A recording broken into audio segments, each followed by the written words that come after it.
अगर उन प्रशासनिक अधिकारियों का बेटा और भाई अगर रामधन की तरह हो जाता तो क्या 5 दिन वो ऐसे बैठे रहते? आज तो रामधन की हत्या हुई है, कल अमरा राम ताराचंद और डिप्टी एडिशनल साहब की किसी की भी हो जाए। जिस रामधन का किसी भी परिवार से द्वेष नहीं, झगड़ा नहीं, कोई जमीन का झगड़ा नहीं, फिर हत्या हो जाए और हत्याएं नहीं पकड़े जाए, अब क्या हालत है उस परिवार की जो देखा नहीं जा सकता। बूढ़ी मां है, छोटे बच्चे हैं, केवल रामधन कमाने वाला इन अपराधियों ने उस परिवार का पूरा विपत कमा के उस परिवार को चलाने वाला भी है। और सरकार आदेश जारी है जनता का, जाकर के समस्याएं सुनिए और समाधान कीजिए। हम कोई आसरा मांग करने के लिए नहीं आए। सबसे पहले मांग है कि जो रामधन की निर्मम हत्या हुई है, उन हत्यारों को पकड़ करके कानून के हवाले की जाए और उनको सख्त से सख्त सजा दिलाई जाए, इस बात के लिए आए। और पुलिस घूम रही, उनको अधिकारियों को संघर्ष समिति से आके बात करने का समय नहीं है। कोई जन सुनवाई कर रहा है, कोई गांव में पंचायत में जाके कर रहा है, कोई नगर पालिका में जाके कर रहा है, कोई मोहल्ले में जाके कर रहा है, कोई बीसी में कर रहा है, कोई फोन कितने बजे आ रहा है, अधिकारी कर्मचारियों की चेक कर रहे हैं। अरे अपराधी बेखौफ है। सरकार तो ये कह रही है कि कानून व्यवस्था बहुत ही अति सुंदर है। अरे जिस तरह से निर्दोष लोगों की घर में घुस करके घर के दरवाजे पे आप हत्या करके चले जाए और वो हत्यारे 5-5 दिन नहीं पकड़े जाए और 5 दिन से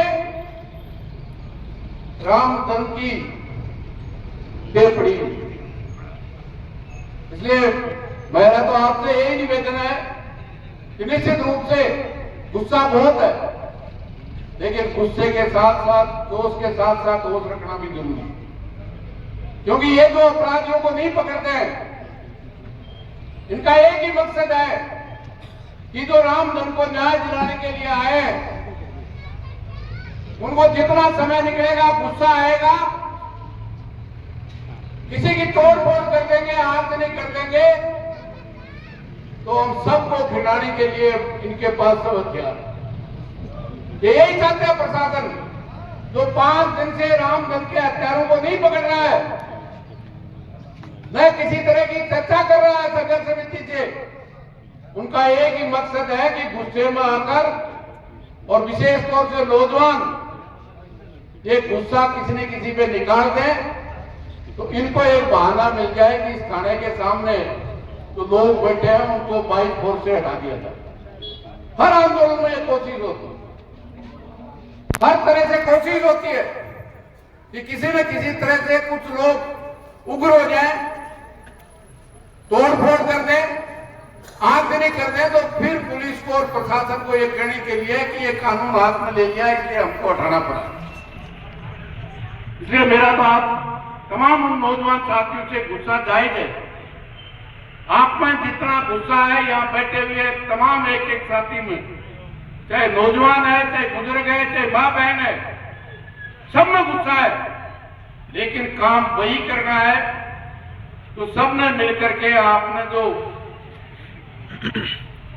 रामधन और रामधन के परिवार को न्याय दिलाने के लिए और रामधन के हत्यारों को कानून के हवाले करके सख्त से सख्त सजा दिलाने के लिए आए। मैं समझता हूं वो संघर्ष समिति जिस तरह से साथियों ने कहा है कि 5 बजे आगे का निर्णय, और मैं समझता हूं जो धैर्य है, क्योंकि आपने एक कहावत है, वो जो ठंडो लो है वो ताता लो ने काटा है। ठंडा इसका मतलब ये नहीं है। प्रशासन से भी हम कहना चाहते हैं कि देरी की परीक्षा न ले। वो अपने आप पे छाती पे हाथ रख के कहें कि अगर रामदल की जगह उनका भाई और बेटा इसी तरह से हत्या हो जाती और 5 दिन के बाद भी हत्यारे नहीं पकड़े जाते और उसके घर में इसी तरह से पार्थिव देह रहता, उनके साथ क्या बीतती। ये भी किसी मां का बेटा है, किसी बहन का भाई है। वो ये नहीं समझें कि हम अधिकारी हैं तो हम जो कर लेंगे वो हो जाएगा। इसलिए मेरा तो आपसे यही निवेदन है कि निश्चित रूप से धैर्य के साथ हमारी संघर्ष समिति जो भी निश्चित रूप से जो निर्णय करती है और निर्णय करती है उसको लागू करने की जिम्मेदारी आप और हम सबकी। और शांतिपूर्वक बैठे हुए किसी भी सरकार और प्रशासन की औकात नहीं है। और अगर शांतिपूर्वक बैठे हुए पे कोई लाठी और गोली चलाने की कोशिश करेगा तो मुझे पता है ये न थाना बचता है, न तहसील बचती है और न एसडीएम का कार्यालय बचता है। 2004 में गढ़चाना में यही हालत 1 महीने तक रावड़ा गढ़चाना के लोग अपना खेत और परिवार बचाने के लिए एसडीएम कार्यालय के सामने बैठे हुए थे। 1 महीने से धैर्य की कोशिश करो। उनपे अकारण लाठियां चलाई, लाठियां नहीं चलाई।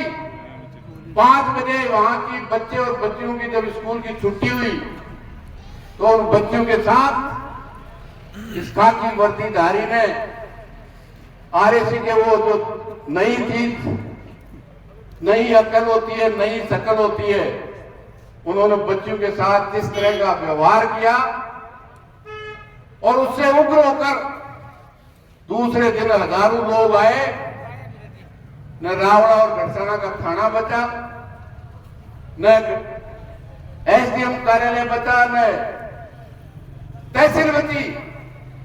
और उस आंदोलन में सब छोड़ के भाग गए, सब धूंधू करके चल गया। सरकार ने कर्फ्यू लगाया और उस कर्फ्यू को जनता द्वारा तोड़ते हुए, रोकते हुए मैंने मेरी आंखों से देखा। जब पुलिस और प्रशासन ने नहीं काम करा, मिलिट्री उतारी, फिर भी छत मार करके सरकार को समझौता करना पड़ा।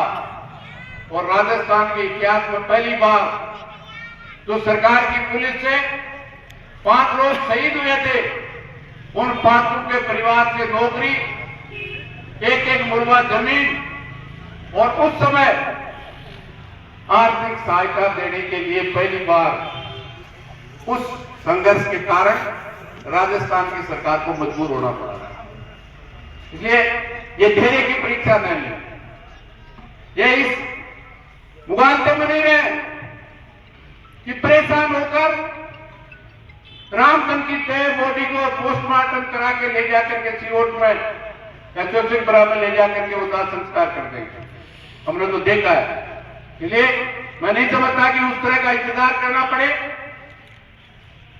संवेदनहीनता की प्रकाश में 1 दिन नहीं, 2 दिन नहीं, 5 दिन, इससे ज्यादा और धैर्य की क्या